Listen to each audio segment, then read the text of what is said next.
सन 1800 एक ऐसा समय जब दुनिया बाहर से शांत दिखती थी, लेकिन भीतर ही भीतर इतिहास करवट बदल रहा था। न बिजली थी, न मोबाइल, न तेज गाड़ियां और न ही ऊंची इमारतें। फिर भी इंसान के मन में सबसे तेज चीज थी सत्ता की भूख और आजादी का सपना। उस दौर में ज्यादातर लोग खेती पर निर्भर थे। सूरज उगता था तो जीवन शुरू होता था और सूरज ढलता था तो थकान के साथ उम्मीद भी सो जाती थी। जीवन कठिन था, लेकिन लोग उसे ही अपनी किस्मत मानकर जी रहे थे।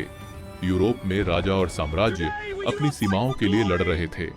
फ्रांसीसी क्रांति ने लोगों के मन में एक खतरनाक सवाल पैदा कर दिया था कि क्या राजा भगवान होते हैं और क्या आम आदमी बराबरी का हकदार नहीं है। इसी उथल पुथल से एक नाम उभरा, नेपोलियन बोनापार्ट, एक साधारण सैनिक जिसने पूरे यूरोप को अपनी तलवार की ताकत दिखा दी। युद्ध, खून और विजय के बीच यूरोप की धरती कांप रही थी, लेकिन असली खेल चुपचाप कहीं और खेला जा रहा था।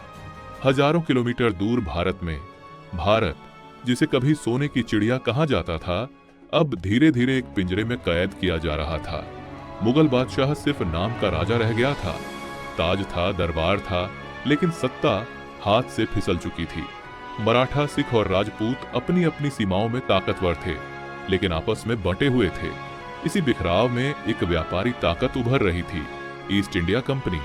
वे तलवार लेकर नहीं आए थे, वे व्यापार लेकर आए थे, कपड़ा, चाय और मुनाफा। लेकिन उनके पीछे छुपी थी बंदूक, चालाकी और सत्ता की भूख। उन्होंने भारत को जीतना नहीं, बल्कि समझना शुरू किया किस राजा को डर है, किसे मदद चाहिए और कहां फूट डाली जा सकती है। यह सब वे जान चुके थे। राजाओं को आपस में लड़वाया गया, कर्ज दिया गया और फिर कर्ज के बदले जमीन ली गई।